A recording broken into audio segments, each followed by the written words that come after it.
Assalamualaikum warahmatullahi wabarakatuh. Waalaikumsalam warahmatullahi wabarakatuh.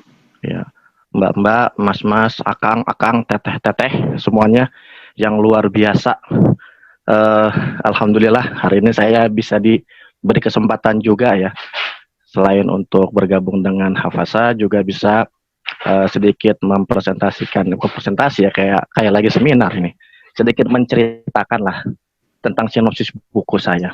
Jadi buku saya awalnya kan eh, saya membuat buku berjudul How to Get Idol Teacher gitu. Bagaimana menjadi guru idola. Tapi kayaknya pasaran banget gitu ya. Teh Mia juga waktu awal-awal itu mengatakan pasaran banget. Akhirnya saya mikir berubah.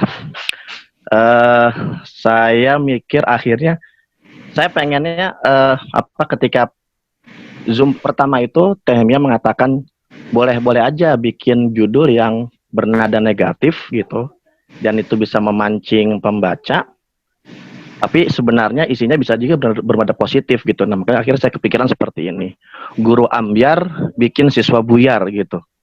Kenapa saya akhirnya mengambil judul seperti ini, karena memang ini berangkat dari pengalaman juga ya, pengalaman selama mengajar.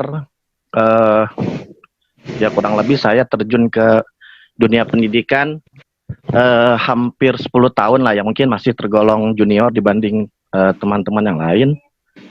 Tapi dari pengalaman-pengalaman itu saya juga bisa memperoleh banyak hal ya. Misalnya begini, pernah satu ketika ada siswa tuh yang datang ke saya curhat lah, curcol gitu istilahnya.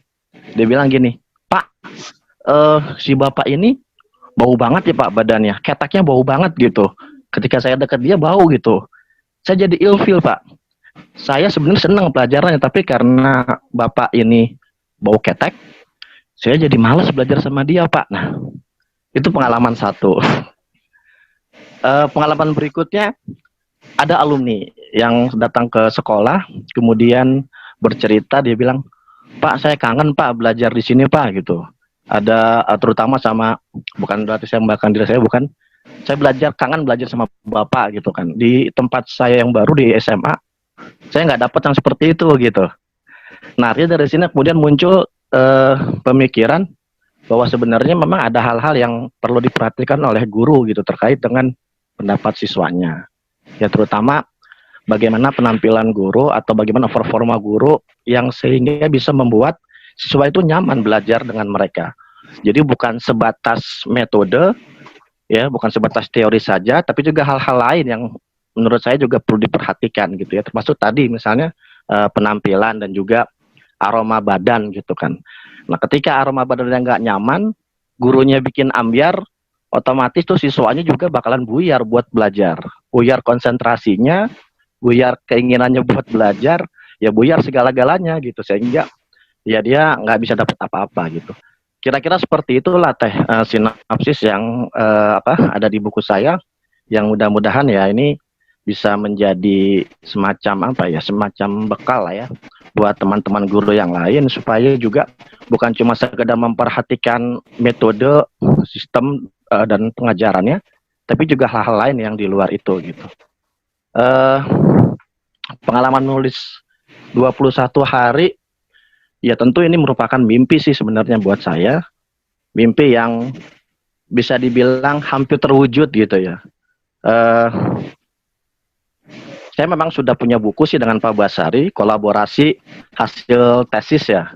Dan diterbitkan bukan cuma di sekolah, tapi juga diterbitkan oleh sebuah penerbit. Tapi itu kan buku yang sebenarnya bisa dibilang bukan sebuah buku yang sifatnya populer, tapi lebih kepada memang buku-buku teoritis yang agak berat lah gitu. Nah, maka kemudian saya menginginkan memang membuat buku yang relatif mudah dicerna, buku yang mudah dibaca dan ketika orang baca nggak harus berkerut keningnya gitu, tapi bisa sambil senyum-senyum, tapi banyak hal yang bisa dipelajari gitu ya. Mudah-mudahan sih selama 21 hari ini betul-betul the dream come true gitu. Impian itu bisa menjadi kenyataan. Saya kira itu aja, Teh. Apa Ya, namanya? Testimoni saya. Terima kasih. Assalamualaikum warahmatullahi wabarakatuh.